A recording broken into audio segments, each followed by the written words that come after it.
another edition of VAFA Tragics, a condensed panel tonight. We're without the services of Will Baum, but it's a very good evening to Nick Armistead. Andrew, thank you for having me.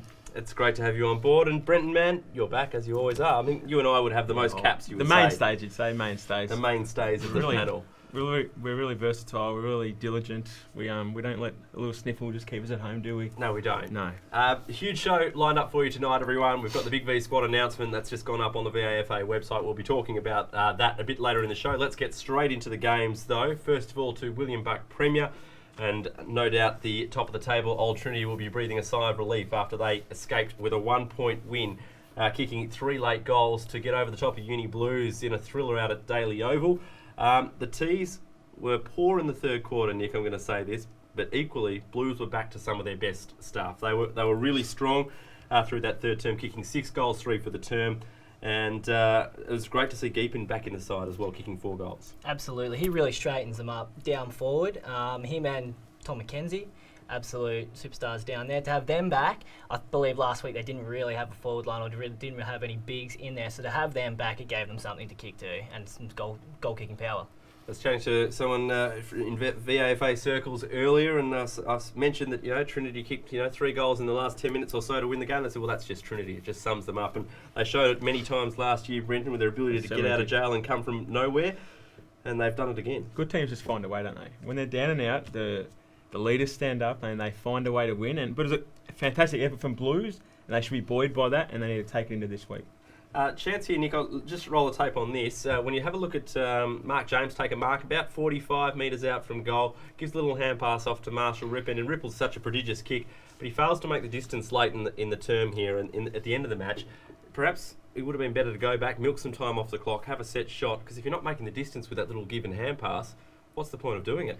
Well, that's exactly it. I don't know why you would actually do that. It's late in the game. You're fatigued. Little Marshall Rippon, he's a superstar, but he's not the biggest man in the world. Doesn't have the biggest levers in the world.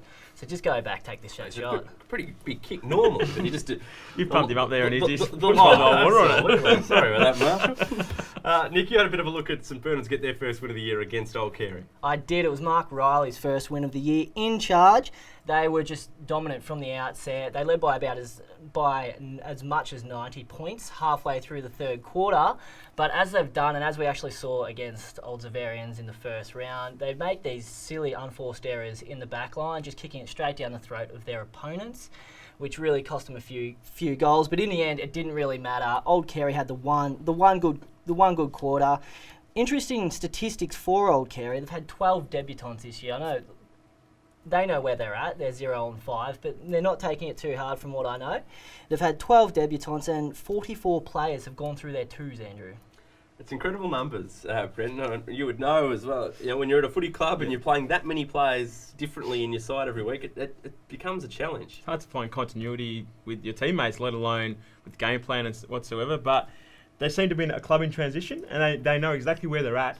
What's hurting for Old Carey, and you don't need this, and when you're struggling to get a win, or you're struggling when you don't want your leaders going down, and they've lost in recent weeks, Rimington concussion, who's missed a week, Julian Rowe, who's a star of the competition and for Old Carey for so many years, he rolled his ankle against Zaz a couple of weeks ago. So not only are they've lost a heap of top end talent, their good players that are there are getting injured. They're the ones coming up and getting the injuries as well. And in saying that, it's giving their young players a chance to step up too. I mean, we've seen Sam Cuss get in the best 4 out of 5 times. So you're a big rap He's a massive rap on. I do like Sam Cuss. I think he's got a lot in him, and I think with the maybe the announcement of the squad, the Big V squad later, he might get a little bit more of a run. I'm pretty sure he does get a run in there. We'll cover that in just a moment. Other William Buck Premier games: De La Salle beat Old Melburnians, so Old Melburnians go to 3-2 at this stage of the year. Great to see Jack Vickers amongst the best there, and De La 10 goals to 3 in the first half with a hot start for them. Was the tail of the tape there to set the trend there for that game. And a win for De La Salle to get their winning form back. Collegians managed to sneak past St Kevin's in a low-scoring battle at TH King. An inaccurate St Kevin's, 5 goals, 13 for the day. Will Tardif best on ground as he just keeps on going and doing what he does best. Tardif amongst the best there. And Uni Blacks in the broadcast game. This was a surprise in terms of not so much the result, but the margin, I guess, of how dominant Blacks were in the end. Absolutely, it was, especially with the start that Old Zavarians got. They've kicked 9 goals straight to begin with. They weren't all in succession, but they've kicked 9 goals straight. They're finding the scoreboard. The Blacks, if they hadn't got those last 3 goals, if the Zavs hadn't let the Blacks in with the last 3 goals of the first quarter, it may have been a different result. But I think with that, maybe that little lapse from the Zavs, that's let them back in. And then Coach Cam Roberts has worked his magic, and the Blacks have got on the board. Lockie Dornoff just sitting tongues wagging about his form in the second half. He absolutely, they call him Hollywood. He's a bit of showtime, and he really turned it up in that second half. He kicked 3 goals, took one of the marks of the year, which you're seeing here. Got a fair bit of elevation there, took it on the chest, could have taken it out in the hands, but we'll let him get away with that. You're disappointed when someone gets up that high and it just on the goes chest. for the chest rather than out in the hands. It's a bit of Puopolo about it from AFL level. It takes a lot of high marks, but on the chest. Yeah, he does indeed. But the thing for Blacks is, 120 points is, their scoring power has been a problem over not just this year but last year as well. They kicked 18 goals to Zaz 14. It's a great return to form for them. Oh, it's good football to see high scores like that being kicked in the VAFA as well. We'll take a quick break. We'll be back with more on the VAFA Tragics right after this. Anytime is the right time to get fit at Anytime Fitness. Access over 400 gyms across the country 24/7 and discover why more Australians train at Anytime Fitness than any other gym. Go online and register now for your free 7-day pass and feel something better. Welcome back to the Tragics. It's time now for the VAFA headlines. Nick, over to you. Thank you, Andrew. West Brunswick and Bulleen Templestowe played in the VAFA's first women's match on Saturday between the reserves and the seniors, with the Bulleens coming out on top after keeping their opponents scoreless. Sarah Kenny of West Brunswick was awarded the Best On-Ground medallion for her standout performance in her side's loss. And as you can see on the screen, it was a great day for all involved as the VAFA looks forward to introducing a women's competition in 2017. There has recently been a number of changes to the under-19 competition in the past week to restore competitive balance across all sections.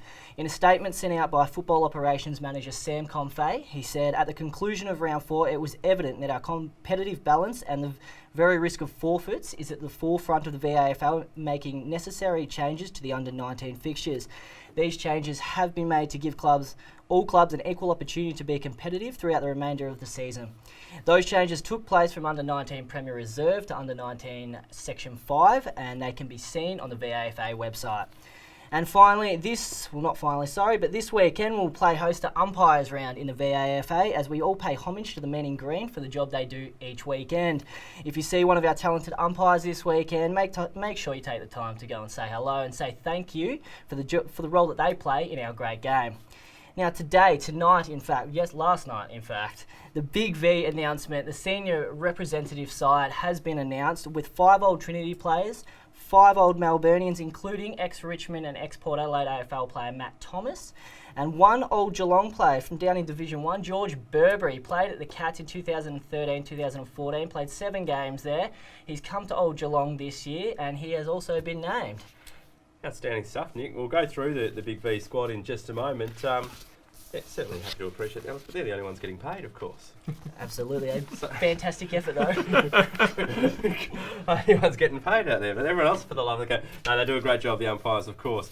We'll go Premier B, Premier C, we'll go Big V squad. What do you want to do? Let's throw it up in the air. I reckon we'll go Big V squad. Big V squad. Yep. Right. Great to see. You can see the squad going up on your screen now, the Big V squad. Some names in there which I think we'll all be familiar with, but there's some new names in there, which a couple of names particularly I don't know about. I've gone through and sort of ticked the players that I think might make the squad, but Jack Bull, great to see Brendan Goss back there. Of course, Matt Hanley, a former skipper of the squad. Kelvin Williams is a bit of a live wire talent from St Kevin's. Great to see him in there. Jeremy Mugovan, Piers Flanagan, Marshall Rippon, great players from Uni Blues, and Jordan Quayle and Bear Robbins from Blacks are in the squad as well, which is exciting. You mentioned Sammy Cust, your love child. Your love child. Polydorus has taken a backward seat, and Sammy Cust is this. Speaking of Polydorus, he has been named. Harry Chinney's been named despite just being injured at the moment, so hopefully he can get back for that. John O'Dagian from Old Scotch is a player that sort of excited William Buck Premier last year. I think he's going well in Premier B this year as well to make the side. Peter Shakalis from Old Haileybury has been known to get in the best regularly as well. And of course some other regular names like Josh Freezer, Nick De Steiger from Old Melbourne, and of course Tom Paul as well, who's the spirit of the Big V winner. Tom Pempathy, I think he's played Big V, and Sam Hibbins. also a really good player. Absolutely. As you said, there are a couple of younger players in there, which I'm very excited to see. Charlie Rossetti from Monash Blues, 200 and whatever centimetres, big man, ruckman, left footer. He actually played under 19s, Big V last year in Bendigo. He's got the chance now to play senior, which is a great rap for Charlie. Well done there. Sam Cast, as you said earlier, and as we mentioned earlier, he's really stepped up for Old Carey this year. And Nick de Steiger, which you also mentioned, Nick de Steiger has taken his game to a new level in the ruck for Old Melburnians this year, and is a big reason for their 3-2 start in William Buck Premier. Yeah, it'll be exciting. So they play, of course, South Australia in that game. Great to see South Australia back playing senior footy as well for the Big V. So a real, true Big V contest that will take place. We might go to some Premier B results. Nick, if you want to kick us off with some of the Premier B results. Absolutely. First one we've got is Fitzroy. Got their first win for the year, 5 rounds in the season, against Hampton Rovers. They defeated them by 56 points down at Boss James Reserve. It wasn't all good. It was a great start and a great win for Fitzroy. It wasn't all good for them. They did lose their co-captain, Rory Angio-Lalla, before half-time. Now, Rory has sat out all season, and frustratingly so, like with a calf injury. He's come back before half-time. He's had his 2 front teeth knocked out in a marking contest, and he has been unable to return to the side. But hopefully, and he was wearing a mouth guard, it was just a big hit, but hopefully we'll see him back next week. We got the footage of him wandering around looking for his teeth on the deck there. Well, down at the Boss James. I did hear Joan Eddy this morning on the radio, and she said if you do find half a tooth down there, then we definitely know whose it is. Put them straight in milk, straight off to the dentist, and they put it straight back in. No problem at all. Is that possible? Yeah, trust me, that's possible. We had it at St John's a couple of years ago, just straight in milk, down to the dentist, and they slot it straight back in. Amazing. Other results in Premier B. Old Brighton went down to Beaumaris, who remain undefeated. Big win for a Bowie by 20-goal win there. St Bees Mentone Tigers beating Ajax, also a massive win. Another 100-point win, this time Old Scotch beating Parkdale. The Vultures going down. And Old Haileybury went down to Monash Blues. There's a bit of a reprisal of their grand final contest last year, of course, where Old Haileybury beat Monash in a bit of an upset in that Premier C grand final. Speaking of Premier C, Brenton, you've got the results from Premier C. I do, and I believe it's a top of the table clash, Mazenod and Peninsula, and it was Mazenod up over Peninsula by 18 points at Peninsula School Grounds, which sees Mazenod as the sole undefeated side in Premier C. Tom Sincotta kicked 4 and took his overall tally to 15 from 5 games. While last week's Barmy's Army, Ben Phibbs, he kicked 2.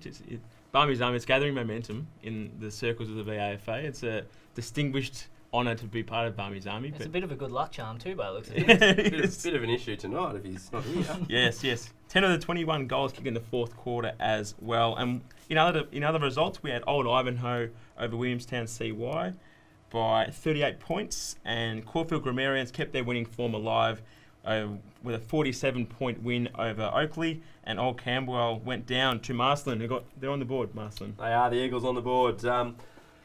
Really happy with that. We might go to our Performance Players of the Week, or do you want to go to Divisions? I'm happy to go Performance Player of the Week, and then we'll go to Divisions. Performance Players of the Week. Let's go to them straight away. Well, as if I've not mentioned him enough tonight, Sam Cust is my Performance Player of the Week. As we've already mentioned, 6 mentions of Cust tonight on the There's show. a lot of custing. I'd say 4, but you can't get enough of the Cust. As we said, he's just been named in the Big V squad, and couldn't be more deserved for the effort that he's put in with those players that have gone down for Old Carey this year. He's really stood up in the face of 5 losses. He's been a little firecracker. I'm not going to say he's come from nowhere, but he's taken his game to that next level, and I really look forward to him hopefully running around against South Australia in June. Brenton, your Performance Player of the Week. I've gone down to Div 4. Max Hampton kicked 9 for Mount Lilydale in their 109 or 104-point win over Box Hill North. Takes his season tally to 18, and he's flying in front of the sticks. Yeah, and I've gone for Andrew Carey from the Eagles. Congratulations to him, helping them to their first win. Kick 5 against Old Campbell with our mate Thomas Tinny Cans kicking a bag for the Old Camberwell side. The Wellers there. Brenton, onto the divisions. Tell us what's been happening in division football this week. We'll start down in Division 4 with Mount Lilydale. It was a 104-point win over Box Hill North, with Hampton kicking 9. And Box Hill and Chatty are winless in Division 4, so they're still scraping for that win. And then we move on to Westbourne Grammarians, from the winless to the undefeated, with their 33-point win over North Brunswick, with Justin Johns kicking 5, Ali Akbal kicking 4, and Dale Collins just adding just 3 to his total of. He's now 21 for the season. I don't know if he's going to get to the 100. Nick, you pretty much put Monty on him to kick 100 at the start of the year. I did. I'm putting it on Ali Akbal. Both times that Ali Akbal has played, he's kicked more goals than Dale, so he's taken those 50 entries. Taking the limelight. And still in Div 4, Eli Park Sharks. We don't like to go over old ground, but unfortunately for Chadson, they've had another 200-point loss, this time by 236 points. It's not a great start of the season. It's their second 200-plus point loss. Ely Park kicked 18 goals in the last quarter. In the last quarter, just as lazy 18 in the last quarter. That's good going. It's one every minute, less than 2 minutes. Yeah, 1 minute and a half. Minute and a half. We'll call it a minute and a half. Yeah, and they kicked 41 for the game. And now Div 2, St John's, 4 and zip. And just travelling nicely. It's familiar territory though. They had a 33-point win over Emmaus, which I'm going to point out Emmaus. We had a fantastic initiative on the weekend where they donned the pink jumper for the National Breast Cancer Foundation. They had a big day down at Deakin University down there and Bennett's Wood. They had 150 special ladies to a high tea, 150 guests to a high tea at Deakin's Mrs. Robinson's restaurant in a fantastic initiative for them. At St John's, top of the table, familiar territory though. They need to just continue the form going. We don't want to fall off like last year, but they're travelling nicely. No, it's good to see St John's going well. It is great to see the clubs that do the pink jumps. I think Q did it last year, and we've seen a few clubs do that in recent times with pink socks and just VAFA clubs supporting their local community and the charities magnificently. Division 1 or Division 2? We'll go to Division 3. Aquinas beating the previously undefeated Canterbury by 43 points. Hands them their first loss of the year, with Neeson and Williams kicking 5 apiece. And Div 1, Knobs got on the board against Theory by 8 points at Gillen Oval. And we had the White Friars over the winless Parade, and their Parade won the flag last year in Div 2, and they just haven't. They're a side that hasn't found their feet in Div 1, and with Nitas kicking 5 for the Friars, and that rounds out the division report. So after 5 rounds, we've got 8 undefeated sides across all the senior sections and 9 sides that are winless. You mentioned a few of those: Old Paradians, Ormond, Hampton Rovers, Old Carey, Parkside, Richmond Central, Eltham Collegians, Chadstone and Box Hill, all yet to register a win. Whilst those sides that are undefeated, Old Trinity, Beaumaris, Mazenod, Old Mentonians, still 5 and 3. Did they win by 100 points this week? No, it's disappointing, isn't it? Not a 100 point win. Yeah, 47. That is a bit flattening. Very flat. What happened to Old I don't Mentonians? know.